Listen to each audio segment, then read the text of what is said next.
Hello, and welcome to the Pop Culture Junkie podcast. I'm Shauna, here as always with my fellow junkie, Olivia. And this week we have a very special guest.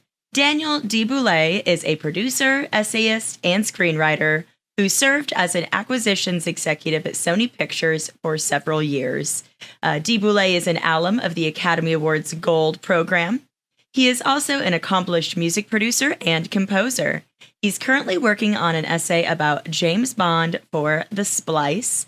Welcome, Daniel. Thank you for being here. Hello. It's good to be here. I am definitely a pop culture junkie, so it's going to be a good conversation. Yes. Where are you joining us from today? Where do you live? I live in Culver City, which is in Los Angeles County, which is really, really hot. Oh, man. It's like, I don't know if you guys can, if whoever can see the video here, if you've ever seen the movie Cool Hand Luke, I look like I'm from the movie Cool Hand Luke. I reference that. There's like an episode of Cheers where I think it's Norm and Woody have this debate about what movie has the most sweating. And then at the end, they're like Cool Hand Luke, lots of sweating in Cool Hand Luke. That's hilarious. I probably would have said like an inappropriate film has the most sweating, but Cool Hand Luke's a good choice. There you go. Yeah. Okay, I see where you're going with it. I see where you're going with it. Oh, gosh. Well, of course you live in California, being, the Mr. Movie guy that you are. That makes a lot of sense. Close to Hollywood. I basically live 8 minutes from where I used to work at Sony. So it's like, I moved here, I guess, because of that, but I don't work there anymore. So I guess it's like living just near your ex-girlfriend. Just drive by sometimes. Single tear runs down. Yeah. So take us, I guess, to the beginning, Daniel. How did you get into becoming, a movie producer, an essayist, a screenwriter? What kind of started your journey in pop culture and film? Probably my 6th grade teacher, Mrs. Pachkowski. So like, she used to do this thing where if you wrote a book report about anything. And so she was like, you write a book report about a movie, about a TV show, about a song, whatever. As long as you're writing, she would give you extra credit. And so I guess that's the first time someone let me write about movies, if I'm going to be honest, probably Spatchkowski. So it's probably her. I haven't thought about that in a minute, but it's probably her. She got remarried, so now her name is Reed now. Yeah. Well, if you're listening, you started this man on his career path. Yeah. Maybe I'll send this to her afterwards. Yeah. That's amazing. And I love that. And walk us through kind of like what does an acquisitions executive do for us layman people?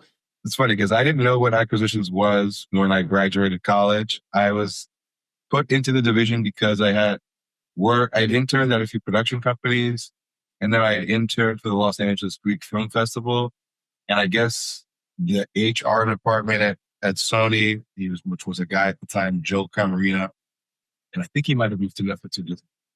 But he, I guess, saw that I was interested in that side of the business. And then he put me in the acquisitions division of the studio. But for people that don't know, which would be like me when I was put in the division. Definitely me too. Anytime you hear like an indie movie getting acquired by a studio, then that has to go through the acquisitions division. So essentially, acquisitions are folks who are buying independent movies on behalf of the studio. It's kind of like the studio's liaison to the independent film community. And because more and more things are independent these days, because a lot of money in development is just not there. So a lot of the more interesting things don't really get developed internally at studios anymore. Mm-hmm. So acquisitions has become pretty important as of late because a lot of packages are put together by capital outside of the system. And then acquisitions divisions will see it. Even with studios like, I'll refer to A24 as a studio. Technically, you wouldn't call them one of the major studios, but for this exercise, I will. They're getting up there now. Exactly. So, but even with a studio like A24, when they want to distribute their movies internationally, they'll still submit their titles to an acquisitions division like Sony or Universal or any of them, because they'll want to take advantage of the international machine that some of the legacy studios have. because they don't really have their own international machine.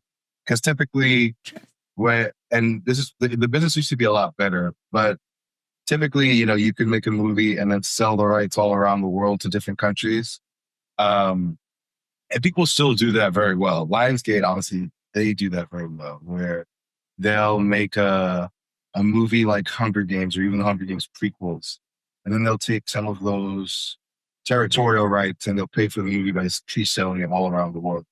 But that business is a lot more troubled as of late. And so typically a studio like A24, if they can, they'll make a deal with one distributor who has a large international footprint. And it saves them the hassle of having to do deals all around the world. Because they have to close a deal for every individual territory when you do that. And that can accumulate to be a larger amount than if you were to just make a deal with one global distributor. Like if you were to do the work of doing it, that number can be higher, but it is a lot of work and there are less buyers than ever. And so a lot of times you see more global folks just taking like all of the international for someone like an A24 film. But it doesn't always happen that way. Usually, but it does happen. Yeah, that like conglomerate coming together. Yeah, exactly. So did you go to school for filmmaking? Like what made you want to follow the path to become like an acquisition executive? So I got accepted into film school at the Loyola Marymount University. And when I went, they were like a top 10 film school. And then when I left, they were a top 8. And I think now they're top 5. Nice. I think it's all because of me. I'm kidding. Of course. No, it's good. But when I was there, I went in as a film production major. And then at the time, I told myself like, oh, I'll be a film production major. I'll study marketing and I'll study screenwriting. And then I couldn't do all 3.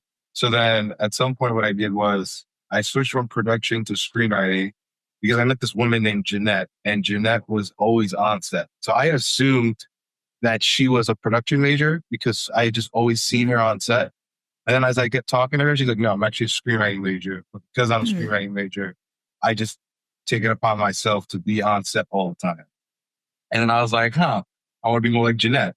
So then I changed my major after having that conversation with her. I changed to screenwriting, and then I just kind of did what she did, which was I was on set like every single weekend in film school. I was just joking with somebody. I remember one time we were on set and we were filming something like in front of like a building where all the sorority girls were going to get ready to go to a party. So we just see like all these frat boys and sorority girls like lining up, getting ready to get drunk. And we're just like looking at them and we're like, we did not spend college having fun. Like we did not do that. Like I have so many memories of spending my weekends in film school, like in downtown LA, carrying combo stands. For those who don't know, a combo stand is like a very heavy light holder. I guess that's a way of simplifying it. Like the lights in film are heavy. So you have very heavy things to hold them. Like, so I was just doing manual labor. Yeah, pretty much. Frat parties. For free. Yeah, for free. I was taking a loan to do it. And like when you're on set, it's like, a person's thesis, they only have 3 days to do it. So they don't have enough time. And it's 12-hour days. And that, and you kind of, so I was like, we're doing 36 hours on the weekends. So basically a full-time job in 3 days and then going back to class. And I was like, man, other people might have been having a lot more fun than me, but. Well, hopefully you've hit up some parties since graduation then. I've partied a little bit since then. And do any really exciting film sets that you remember being on? Like what were some of your highlights or anything we might have heard of? Well, I mean, in film school, I don't think I was on any sets that you've heard of, but there was one of my first sets that was really cool was one of the graduate students had made a short film about immigration. And so he wanted to shoot some of it on a stage. So we had to like build and recreate and paint the inside of a U-Haul because that's like in the plot of his story. There were like immigrants that were being transported in the back of a U-Haul. So we built that on the stage. Then he matched it with like another U-Haul that he just like rented for a day. And that was like a cool project because it was very creative. It was different. Like I spent a lot of time, like doing production, like at least helping people doing production art on set. And I kind of learned there, like, there are two things that are really important in the frame to make something look high quality. It's the production design, of course, but also people. People take it, you sometimes take for granted how just like filling people in a frame will make something look big. So yeah, for some interesting sets. During college, I was on the set of something called, I think it was called American Ninja Warrior, which is like a rock show. Yeah. I love Something like American that. Ninja War. I It love was like that something show. with The Rock. Yeah, I remember that, and I remember like I remember being a PA or something like that. Be like they would be shot in like the middle of a parking lot in Irwindale.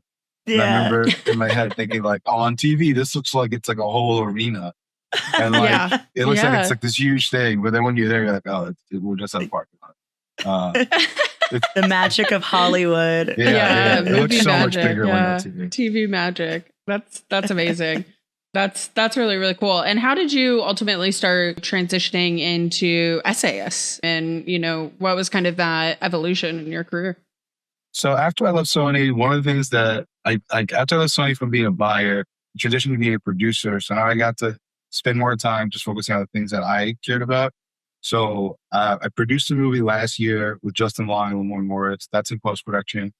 Oh, awesome. Nice. And then one of the things about that journey was it's a comedy film. And one of the reasons that the producer who brought me onto the project thought, she was like, you're going to be perfect for this, is that I'm low-key obsessed with comedy. And one of the habits that I started when I left Sony was going to open mics with real comedians and just doing them.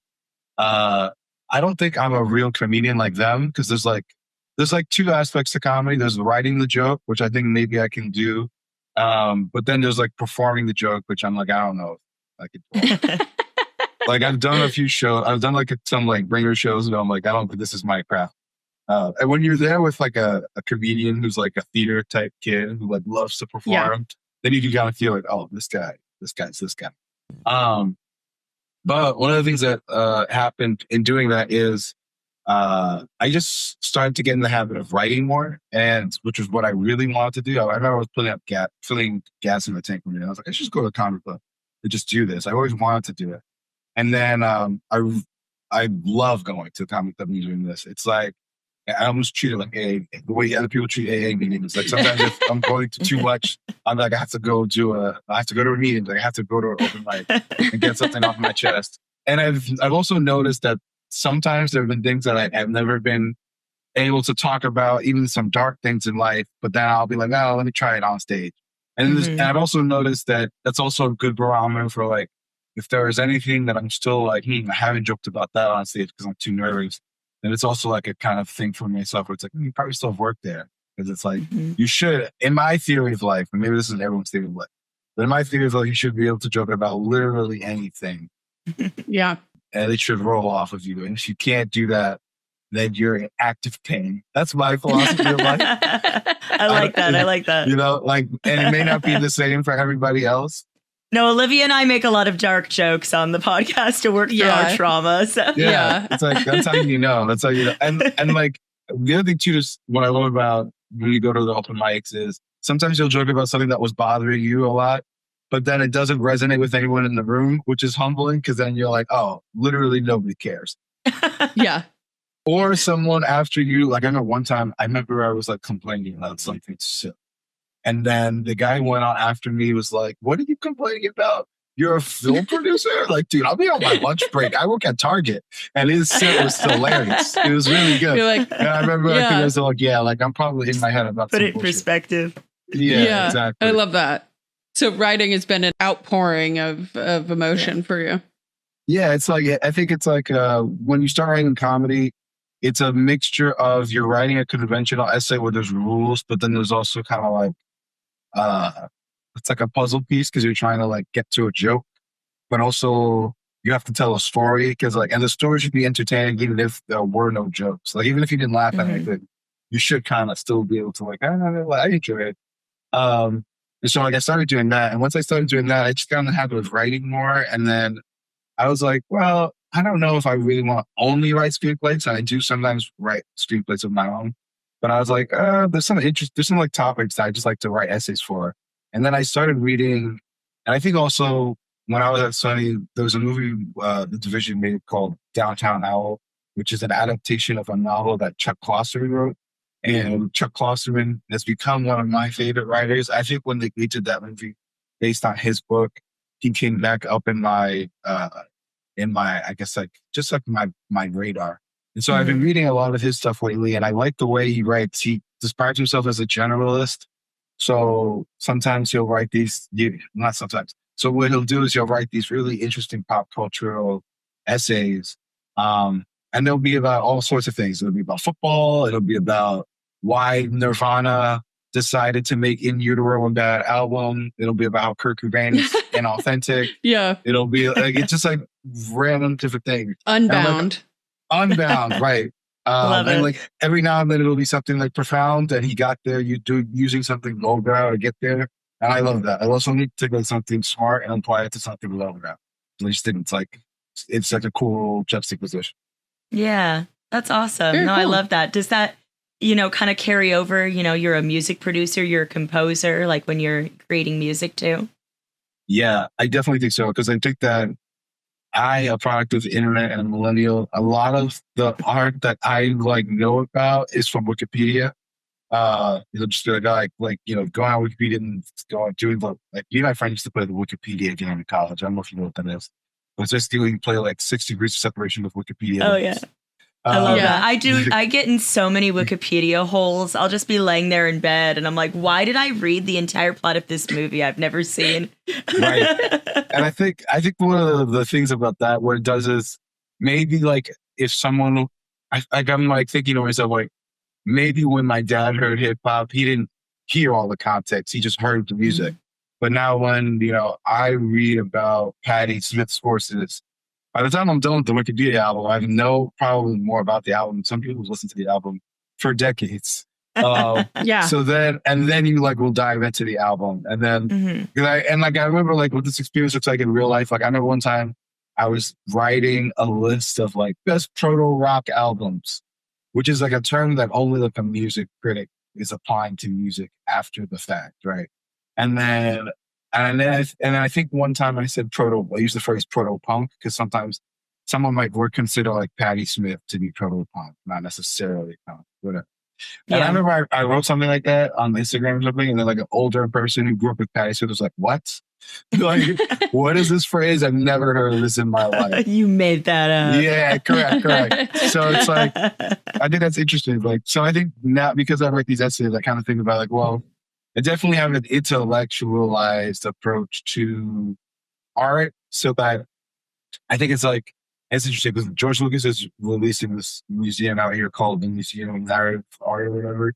But he had said I want to call it a museum for orphaned art, as if people kind of look down upon lowbrow art in his view. So he wanted to give it a museum just for that.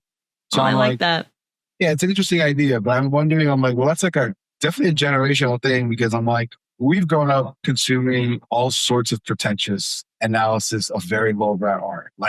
I could go on YouTube and watch a 3-hour dive into Star Wars Rogue One, and the person who made it is a master's educated person who put together the essay. So I'm wondering, I feel like we have a more analytical approach to even lowbrow everyday art than we did in the past. So I guess it's now I feel like it's not so uncommon to get an essayist like a Chuck Klosterman.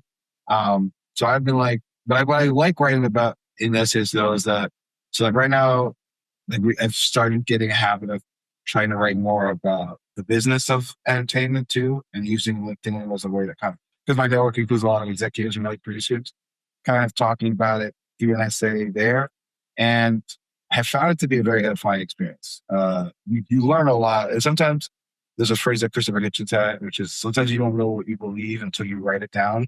You kind of think you believe in certain things and you think you have a certain process for certain things. But then sometimes when you write an essay, you're like, do I actually believe this? Or when you're laying your thoughts out, you're is this actually going to, I want to, at Layla Marmot, you talk about Jesuit priest sometimes. So, because it's the Jesuits one university. Yeah. So, you're taught Augustine, And so St. Augustine has a way of laying out arguments where it's, okay, we're going to say this, we're going to say this, we're going to say this. And because we said all this, naturally the conclusion is this. And I think that the exercise of forcing yourself to do that and writing, I think clarifies your thinking. So I like that. I think it was, oh gosh, you want to talk lowbrow? Matt Stone or Trey Parker had this quote that was like, right, when you're creating an episode, like when they're creating an episode of South Park, they want their process to go, this happens, and therefore this happens, and therefore this happens. Yes. Instead of, sometimes you watch a movie and you're like, instead of the therefore, they do and this happens, and this happens, and this happens, and there's no, conclusion. It doesn't make sense. It has to be a therefore. This leads to this. Therefore, this happens. Therefore, that happens. So I could see that. Screenwriting advice that they gave. That's pretty genius. Yeah. I think about that all the time when I watch films and, even television shows. I'm like, are they just throwing things at the wall and then, or is it therefore and therefore? And every now and then, and then will be an interesting movie every now and then, but it's like, it's not often, but every now and then. If it's like absurdist comedy, it's just like, and then they do this, and then they go there. Yeah. Or like a very indie movie. And then, what is the Academy Awards Gold Program, and how does one become a member? So you can apply to it. I sort of applied to it. So when I was made an intern at Sony, they kind of ran this program so that I was concurrently. So I was an intern at Sony, and then I was also placed into this program. So what the Academy Awards did was, they did this like in the wave of when they were diversifying their body. They diversified the voting members, and then they created like a workforce pipeline with the intention of helping to diversify the industry. And one of the ways that they did that was they took a ton of the interns who were interning at different companies all around the industry. And while they were interning at those respective companies, they were then meeting every week, a few times a week for 8 weeks at the Academy's building. And that was a way of speeding up the networking process of different folks in the industry. And I'd say that I don't know how easy it is to get into the program. They kind of put me into the program, and I was like, okay, cool. Because it was like, when I was doing it, it was like the second or third year that they were doing it. It was a really good program because they fed us every time we went, which was great. Love that. Yeah, because you were leaving like one internship at 6, going to traffic, you get there and you're starving, and you're like, oh, thank God. But no, it was a really good program because they got to show you different parts of the business. Different folks from the business would come and lecture you. So there was a guy from Disney accounting, and he opened up movie magic budgeting and said, this is how it was spread. So it was really hands-on. And also the relationships that you build through that program, they're really great. And the other thing too is that because there's a new class of Academy Gold interns every year, it's a very easy way for someone like I was class of 2019. I could reach out to someone from 18 class or one of the classes after me, like, hey, we're both in Academy Gold. And for the most part, they want to talk to you because you're kind of like you're similar folks. So it was like it's an underrated but very genius thing that the Academy put together, and it was all managed by this guy. I don't know his last name, but he's like a very sweet white man named Randy. And he really cares about it, and he gets really emotional talking about it. I understand why he does, because it's a really good program. That's amazing. Did you ever get to go to the Academy Awards? Not yet. Some of the people who have been in the program, they've gotten to hand out Oscars and things like that, because did you get opportunities to do that when you are a part of the program? But I've not yet gone to the Academy Awards. It's on your bucket list. I guess I got to get nominated. Someday. Yeah. Awesome. We are going to take a quick break, and then we want to dive in with you about this James Bond essay that you're working on. So, yes. Yeah, we will do that right after the break. And we are back at the Pop Culture Junkie podcast with our special guest, Daniel D. Boulay. You are currently writing an essay about James Bond for The Splice. Yes. Tell us about that as much as you can.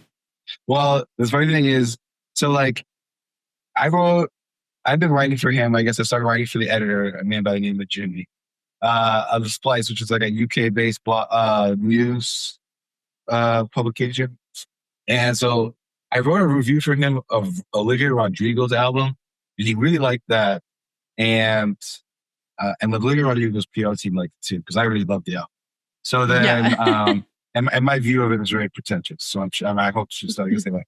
And so then, I mean, she made it easy with the Cure. But like, after I did that, he was like, "Oh, you should do one on James Bond," because he had seen something I had written about spy movies that aren't like James Bond. And the funny thing is that I was saying, it's like he picked up on an argument that I really wasn't making. So then, like, because he was like, "Oh, you're comparing spy fiction to like high literature," but I really wasn't comparing James Bond to high literature. I was comparing like other spy movies to high literature. And I was at the time saying that James Bond is low literature, essentially. Yeah. And so I wrote a draft of it that reflected what I think of James Bond. So now I have to still finish this draft, because I have to finish doing the version that he wants to read, because he was like, "I don't want my publication to be so political." But in my view of James Bond, well, share it on the Pop Culture Junkie podcast. We get a little political over here. I know. So like and that's what I was saying. So I was like, in my view of James Bond, he's like propaganda. He's political propaganda. Okay. Yeah. Because there's a few things about the history of James Bond. One is, so Ian Fleming, he was a spy, then he was a journalist. He was embedded in Turkey at one point. So sometimes, and one of the things that he does in some of his novels is he'll like regurgitate political talking points that he knows are wrong. So like in From Russia with Love, in the novel itself, James Bond says something casually about like how the communists caused all these riots in Turkey, but we know that that's not what happened necessarily. So it's like, the one thing about Ian Fleming is like he is a colonizer. Like that was his job. Like he was a British spy. So there's like, it's like it's not even like, oh, like putting a euphemism or putting like a negative bias there. Like that's what his job was. So there's that. The other thing is that he was a journalist, so he knew how to convey these ideas to like the public in a very entertaining way. But I think he's sort of like a fraud, because he was educated at some of the world's best universities. I'm pretty sure he's even educated. So for those who don't know, like if you're British and you go to school, there are certain schools that kind of reinforce class. And so he was going to them. He was learning the Greek classics and all of these things. But then when it comes down to writing the James Bond novels are really for an audience of like, if we were to contemporize them, they would be Brexit voters. And like there's a quote that in my research that Christopher Hitchens wrote about James Bond once. He was like, James Bond just expresses massive global penis envy.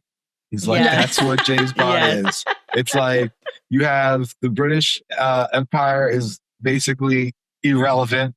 And so he's invented this propaganda figure of this guy going around the world.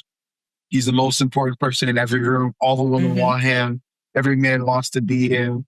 And it's just like, it's all BS. And the irony of all this is, all of this is made with the idea of kind of undermining America's growing influence in the world. So it's like, that's what James Bond is really kind of speaking towards.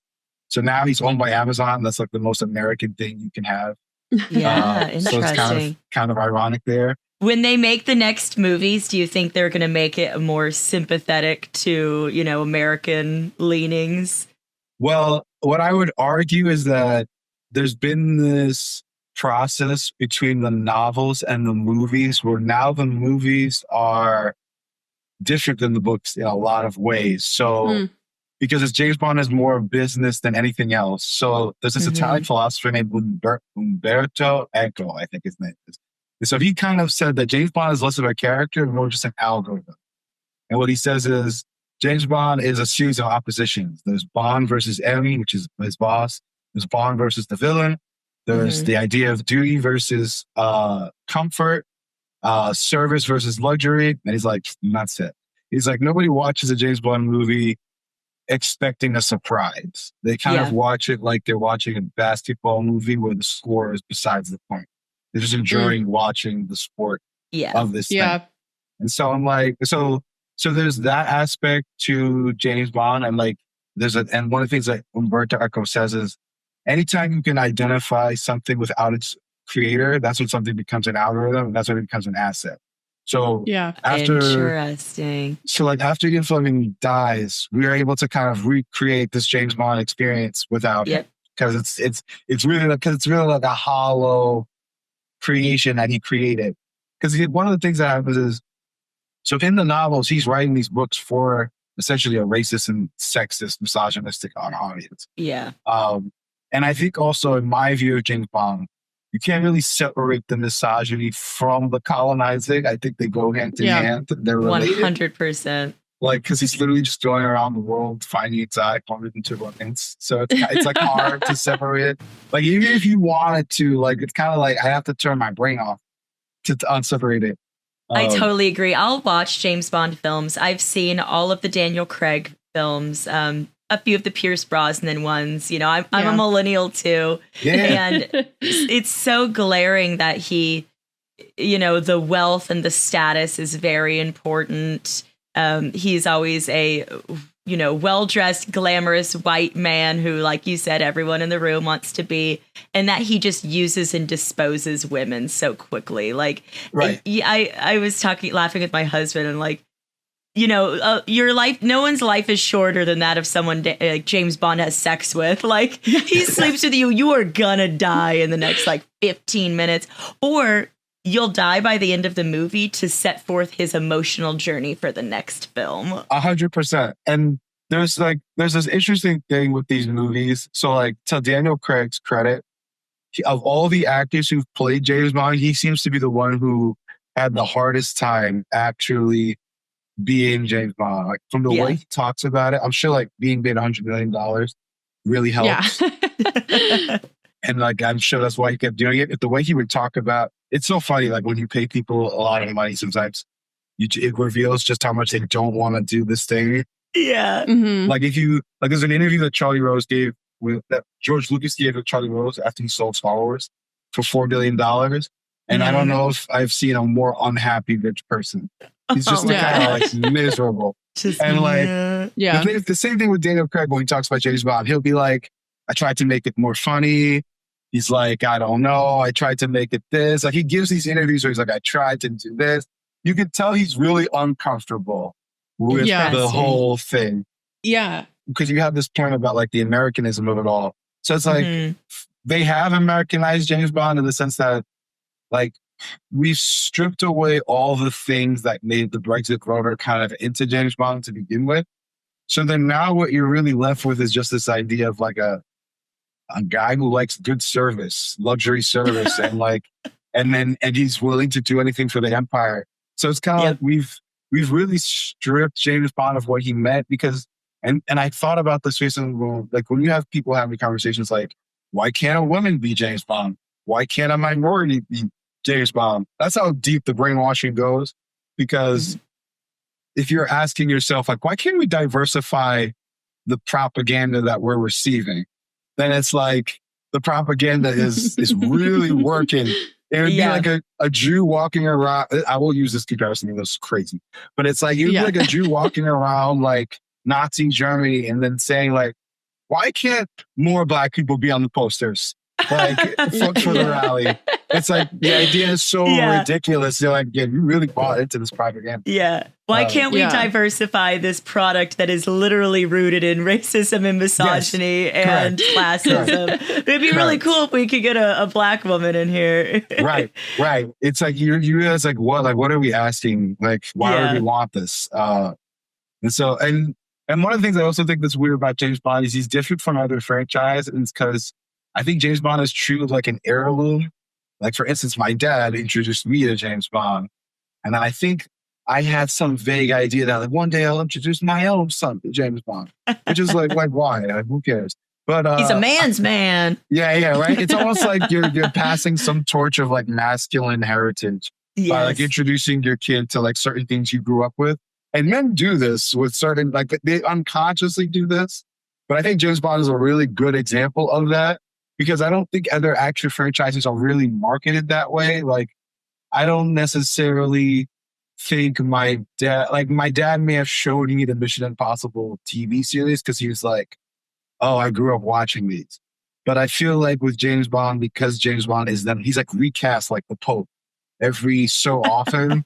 It's kind of like there's like this tradition, like you have a James Bond, I have my James Bond, we have this together. It's like this weird thing that they've done. And it's so real because it's like in 2012 when the Olympics were in London, they had like a whole thing with Queen and Daniel Craig as James Bond were at the Olympic Games together in front of the world. Talk about political propaganda right there. Right. Doing anything for the great empire of England, right? And the fact that like those two symbols were put together for the world like that, it means that, you know, it implies, I don't want to make too much of a meaning out of it, but I'm like, these two symbols are almost of equal importance to this country because they're both just symbols that are fictional. Like the Queen of England doesn't have any real power, but she means a lot to these people. Yeah. To the point that they're like, well, if you ask them to get rid of the monarchy, we'll let people get.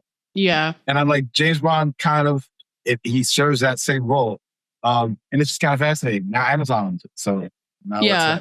Well, and it's interesting because James Bond is kind of started in the 1960s as this like propaganda around like capitalism versus communism. And over time, like throughout the years, it's really moved through time based on these like economic anxieties. Right. And then now, like in the later movies, in the Daniel Craig movies, it's like data capitalism, like technological oligarchies and all of these things. And it's not become like communism versus capitalism. It's like good capitalism versus bad capitalism. And what does that look like? And like the Western state, like a James Bond control, the capitalism is the good one, but you know, like it's not really asking itself like, is there any good form of that? And what does that really look like when this man is incredibly rich and he's funded by a state organization to have all this money? Like he's come like all full circle around and it's like, wait, this man is like rich from a government? Are we back at communism? It's true because it's like and like the whole like logic, like what makes a James Bond villain is usually they're associated with communists, they're effeminate / homosexual, or they have some type of visual physical deformity. So they're disabled. So it's So it's like, you know, the best, like, I think the best James Bond villain is Harvey Bardem in Skyfall. And he basically plays James Bond as a gay man, plays that character as a gay man.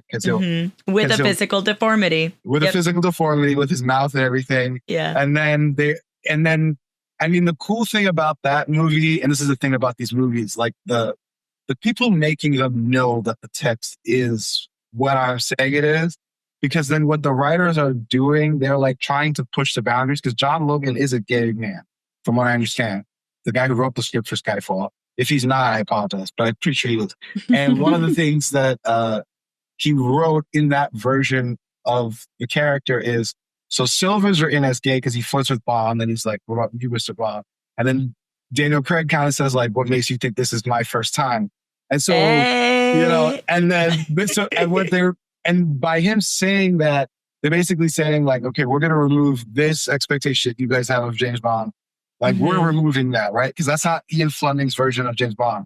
Yeah. And by doing that too, because Silver's supposed to be a mirror of Bond in that movie, because he calls Anne mother, right? So like there's supposed to be like these weird sibling rivalries. He took a different path, but started at the same beginning. Yeah. Right. So these writers are trying to like push the boundaries of what they can get away with in this text. And it happens a little bit every time. But I think what happens is more and more you're realizing like, well, then I'm not like, why am I participating in this? You know, it's like, what's the point? It's not like Shakespeare. It's like, there's a reason to kind of keep participating when they keep changing and updating Shakespeare. I don't necessarily know if there is as profound a reason for us to keep participating in James Bond. But we do. But we keep doing it. I know. And when they, I remember that controversy when like Daniel Craig's Bond quits, and then they give the 007 number to a black woman. Yes. And oh gosh, the headlines were 007's a black woman now, right? And just the uproar that caused. Right. And you watch the movie and it's like she got the code number. Yeah. Yeah. And that movie's underrated. That movie's pretty good. Because I think you said, all right, I like it. No, that's the hard part about this. Pulls us in. Yeah. I would say that the thing is that the writing of Ian Fleming's not the world's best writer, and even his wife said that. Like, she would make fun of his books. She loved being rich, but she would make fun of these books. She would be she would make fun of the fact that there were characters named Money Penny and Pussy Galore. She thought these were terrible. Like her and them and their friends, their high society friends, they were like, this guy's writes low brow literature. And even when he talked to Ian Fleming, he would say, I don't consider James Bond to be literature with a capital L. So he kind of knew he was making this product. And he just was making so much money.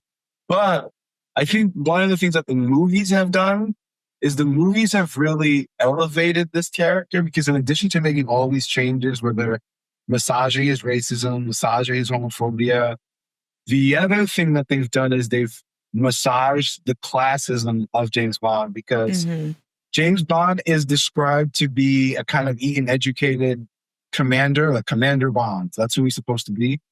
But when you cast Sean Connery as James Bond, you're casting a working class, colonized subject of the British Empire, which immediately changes the nature of that character. Because it's like you're selling an image of the rich to the world that isn't real, because he is a working class man. So it's like a kind of class transmutation is occurring. But then they kept doing that.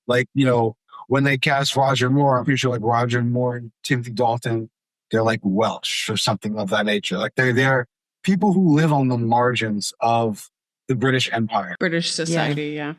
And the funny thing is that Ian Fleming, because he's such a capitalist, when he saw that people love Sean Connery, he just kind of evolved the character to match what they were seeing in the movies. Interesting.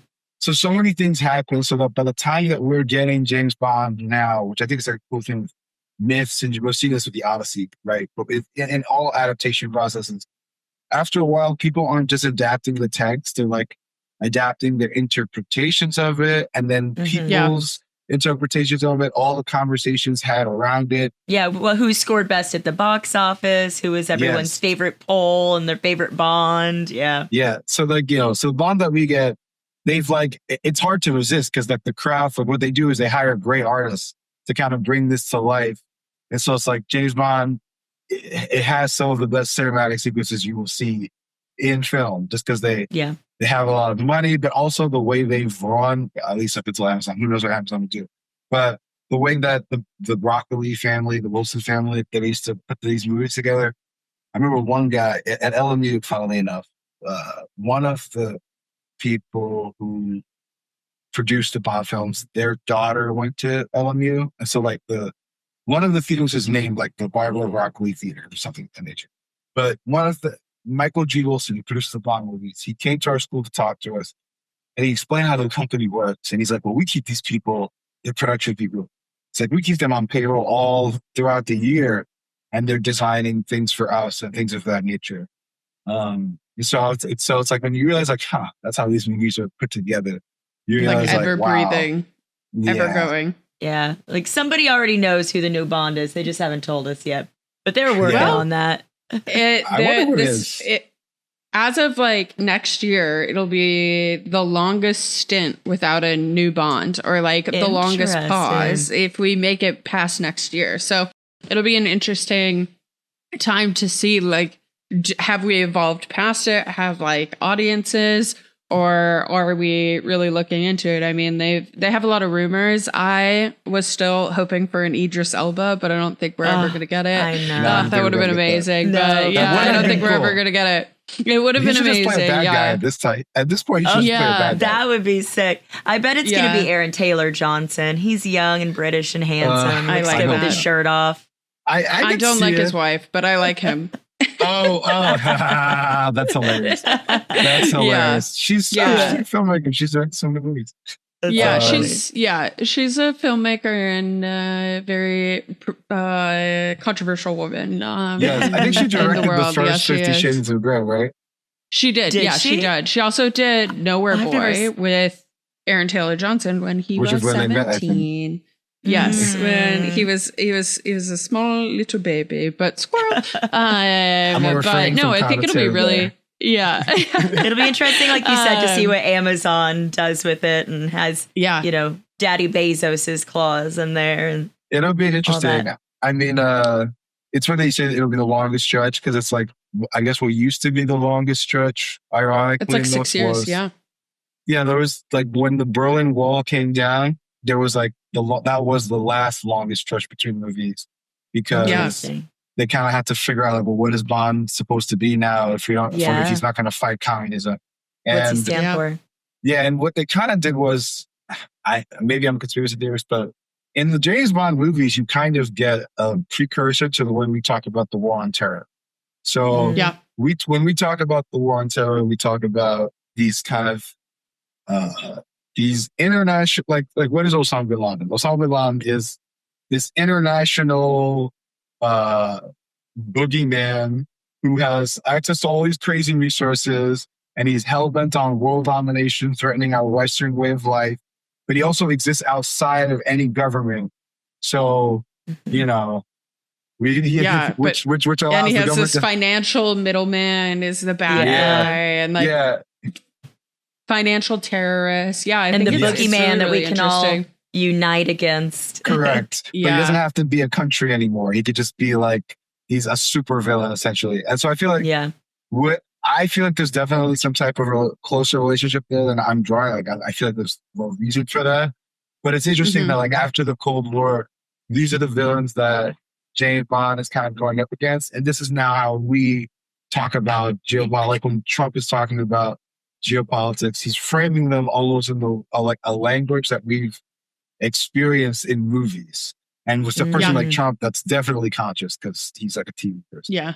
Um, Yeah. Yeah. And I mean, Well- and he's a jackass and an idiot. So he doesn't, Yeah. he knows Yeah. movie. He's like, oh, I read this in I saw this 100%. in a movie once. Like that's where he 100%. draws his knowledge, quote unquote, from is 100%. what he's seen in movies and what he sees like a cool dictator do or a cool sexy rich guy do. Mhm. Yeah, because Yeah. Trump is Yeah. just what he thinks a poor person's ideal of each person is. And Exactly. So it's Exactly. like, That's why everything's spray painted gold. yes. It's like if you're a poor person, he's like you will understand this as wealth, but like a real rich person's like, well, you know. Yeah. So It's like, it's you like- got that at Home Depot, man.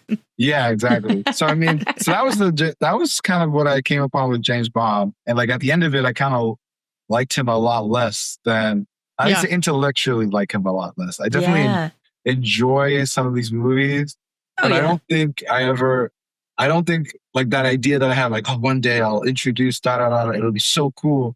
Kind of like when I was a kid, they used to have the Spike TV marathon of all these of all the James Bond movies. Yeah. And I'm like, I don't think I'll ever do that. That's like bad. The channel for men. Yeah. That was the channel for men. And now it's Paramount. The which man is- show. Yeah. which I is remember it still a being channel. like marketed as like the channel for men. And I was like, oh, I guess I can't watch any of this. I don't know. Yeah, I'm going to see yeah. boobs or play- something. Yeah, they play Fight Club.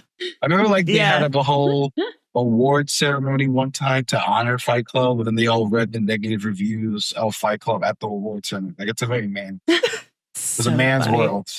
Yeah. It was a So man's world. if you were going to show a child some of your favorite movies someday, before we close out this episode, what would some of the favorite movies be, you think? That's a good question. I